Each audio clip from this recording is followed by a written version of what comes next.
আসসালামু আলাইকুম। কেমন আছো সবাই? আশা করি ভালো আছো। তো আজকে আমরা পড়ব কিভাবে রেগুলার ফলসি মেথড দিয়ে কোন একটা ইকুয়েশনের রুট বের করা যায়। ঠিক আছে? তো যারা এর আগের ক্লাসটা যেটা আমি ও বাইসেকশন মেথড করাইছিলাম, যাদের ওইটা করো নাই, ওইটা আগে করে ফেলবা। ঠিক আছে? যদি ওইটা করে ফেলো তাহলে এটা বুঝতে একদম সহজ হবে তোমার জন্য।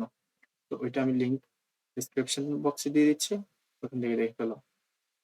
তো দেখো এটা এটার অ্যালগরিদমটা কিন্তু হুবহু বাইসেকশন মতো সেম। ঠিক আছে? প্রথমে আমরা দুইটা রিয়েল নাম্বার নিব। তো কিভাবে আমরা রিয়েল নাম্বারটা নিয়েছিলাম এটা আমি দেখাইছিলাম, এবং রিয়েল নাম্বার কোন দুইটা হবে ওইটাও দেখাইছিলাম। তাই আমি রুট এই জায়গায় একটু চেঞ্জ হয়েছে। আমরা গত ক্লাসে আহ যেটা বাইসেকশন জন্য বাইসেকশন মেথডে রুট বের করছি, ওখানে কি দেখাইছিলাম? সি ইকুয়ালস টু কি ছিল? এ প্লাস বি বাই টু না? প্লাস বি বাই টু ছিল, তাই না? তো এটার ক্ষেত্রে কি হবে? এটার ক্ষেত্রে একটু চেঞ্জ হবে। এটার ক্ষেত্রে কি হবে? C equals to A into F of B minus B into F of A divided by F of B minus F of A. আমি পাশে দিয়ে লিখে দিব অঙ্ক করার সময়। তো এরপর রুট বের করব। এরপর এই কন্ডিশনটা দেব। এই কন্ডিশনটা আমি মনে রাখার জন্য একটা টেকনিক দিছিলাম। টেকনিকটা কি তোমাদের মনে আছে? টেকনিকটা যদি যারা বাইসেকশনটা করছো তারা মানে কি একদম পারবা। এটা আমি জাস্ট একটু বোঝার জন্য সহজভাবে করে দিছিলাম যে এফ অফ এ ইন্টু যদি এফ অফ সি করো, ঠিক আছে? যদি প্লাস আসে তাহলে কি বলছিলাম?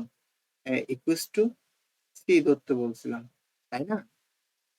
যদি এই গুণফলটা মাইনাস আসে তাহলে পি ইকুয়ালস টু সি ধরতে বলছিলাম। ঠিক আছে? আচ্ছা, এখন আমরা এক্সাম্পলের দিকে যাব। ঠিক সেম বাইসেকশনের যে এক্সাম্পলটা ছিল ওই এক্সাম্পলটাই করাবো, কিন্তু ওই এক্সাম্পলটা অনেক দেখবে এখন যখন তুমি রেগুলার ফলসিটা করবে তখন আমার ইটারেশনটা কিন্তু অনেক কমে যাবে। ঠিক আছে? ইটারেশনটা কি হবে? অনেক কমে যাবে। তো আমরা এখন আমাদের এক্সাম্পলটার দিকে যাচ্ছি। তো প্রথমে আমি আমার এক্সাম্পলটা রুট বের করে ফেলবো, যেটা আমি বাইসেকশন তোমাদেরকে দেখাইছিলাম। এই রুটের ভ্যালুটা কত আসছিল? এটা আসছিল।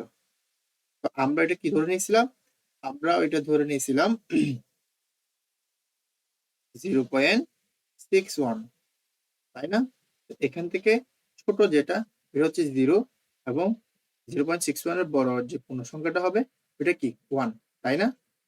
আচ্ছা, এটা গেছে। তো আমি জিরোটাকে কনসিডার করছিলাম, এ, আর ওয়ানটাকে কনসিডার করছিলাম বি। ঠিক আছে না? এই তো দেখছো। লেট এ ইকুয়ালস টু কত দিছি? লেট এ ইকুয়ালস টু 0 দিছি, আর বি ইকুয়ালস টু দিছি কত? 1। ঠিক আছে? এই জায়গায় আমি এই লেখাটা লিখছি। আচ্ছা, এরপর আমরা কি করব? আমাদের চার্টটাতে চলে আসব। তো আমি যেহেতু পড়ছি, বোঝার সুবিধার্থে তোমাকে চার্টের মধ্যে বুঝা দিচ্ছি। ঠিক আছে? আচ্ছা, তো দেখো এখানে প্রথম এ ইকুয়ালস টু কত? 0। ঠিক আছে? A equals to 0। দেখো আমি এটা A equals to 0, B equals to 1, F of A তাহলে কত হয়? 0 বসালে এই এই ইকুয়েশনটাতে 0 বসালে তাহলে হয় -2। আমরা সব সময় মনে রাখবো একটা কথা, যে এই ইকুয়েশন গুলো যখন ক্যালকুলেটরে আমরা রুট বের করব, তাহলে অবশ্যই যদি সাইন কস ট্যান এসব থাকে তাহলে আমরা আমাদের ক্যালকুলেটর মোডটাকে কোথায় নিয়ে যাব? রেড মোডে নিয়ে যাব। ঠিক আছে? আচ্ছা, রেড মোডে গিয়ে কিভাবে ইকুয়েশনটা ক্যালকুলেটর বের করব সেটা তো দেখাইছিলাম। আমরা শিফট ক্যাল দিব। কি দিব? আমরা দিব শিফট ক্যাল। ঠিক আছে? যতক্ষণ এক্স ইকুয়ালস টু 0 না আসে, ঠিক আছে? Sorry sorry sorry x equals to যদি না আসে 0 না, এক্স ইকুয়ালস টু ওই ভ্যালুটা যদি না আসে ততক্ষণ আমরা কি দিতে থাকবো? শিফট ক্যাল দিতে থাকবো, শিফট ক্যাল। দেন এখানে এই ভ্যালুটা কি আসবে? চলে আসবে। ঠিক আছে? তো আমরা এখন আমাদের এক্সাম্পলটার দিকে আসি। দেখো এক্সাম্পলে এখানে কি আসছে? এফ অফ এ বের করছি, এফ অফ বি বের করছি। এরপর সি তে, এখন সি তে কি বসাবো? ওখানে আমি উপরে লিখে দিছি সি ইকুয়ালস টু ইনটু, এটা একটু ক্যালকুলেশনটা একটু ইয়া, আমি সেটা এখন দেখাচ্ছি তোমাকে কেমনে 0.58 আসছে। দেখো দেখো আমি অঙ্কটা করার সময় সবসময় প্রথমে কিসে নিয়ে যাব, রেডিয়ান মোডে নিয়ে যাব, ঠিক আছে। সো আমার সি এর সূত্রটা ছিল A into F of B minus B into F of A divided by F of B minus F of A. So আমি কীভাবে করতেছি একটু দেখো।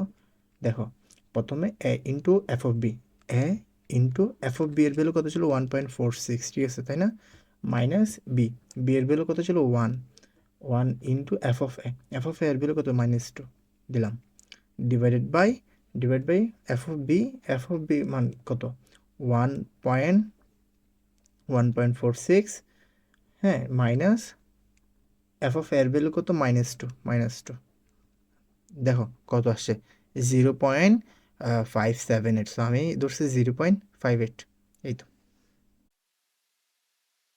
দেখছো, তাহলে কি আসছে 0.58। তারপর এই 0.5 আমি আমার ওই ইকুয়েশনটাতে বসাইছি, ওই ইকুয়েশনটা বসানোর পর -0.09 আসছে, ঠিক আছে। সো দেখো এটা এখন দেখো এফ অফ এ হচ্ছে -2, তাই না, এফ অফ সি হচ্ছে কত -0.09, মাইনাসে মাইনাস কি হয় প্লাস, প্লাস হলে এর জায়গায় কি বসবে বলছিলাম, সি বসবে বলছিলাম, তাহলে এখানে সি এর ভ্যালু কত একটু মার্ক করে দেখাই।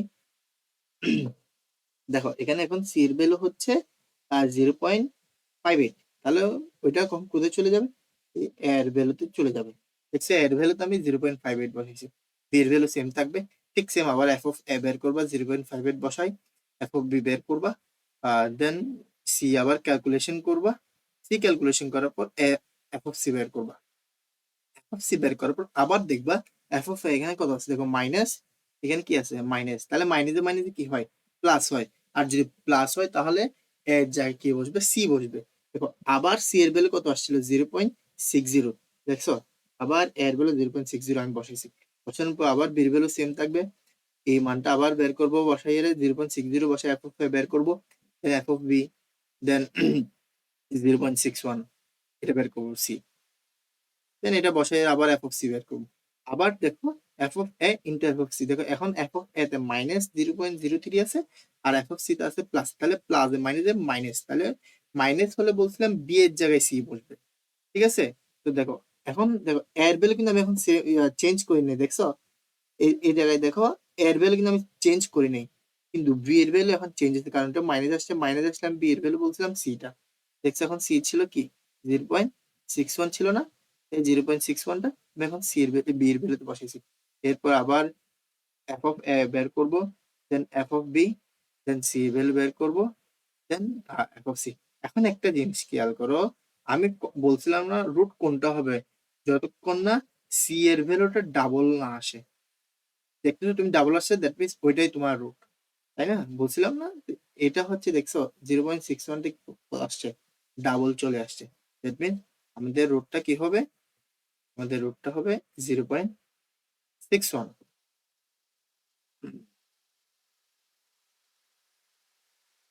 রুট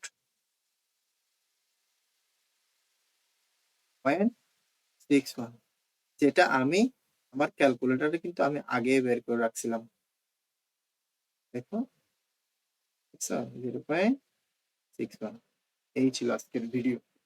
তো তোমাদেরকে আবার বলবো যে ইকুয়েশন তোমরা কয়েকটা করো, দেন করলে তোমাদের জন্য কি হয়ে যাবে, জিনিস দুটোটাই ইজি হয়ে যাবে এবং তোমরা সহজে করতে পারবা, ঠিক আছে।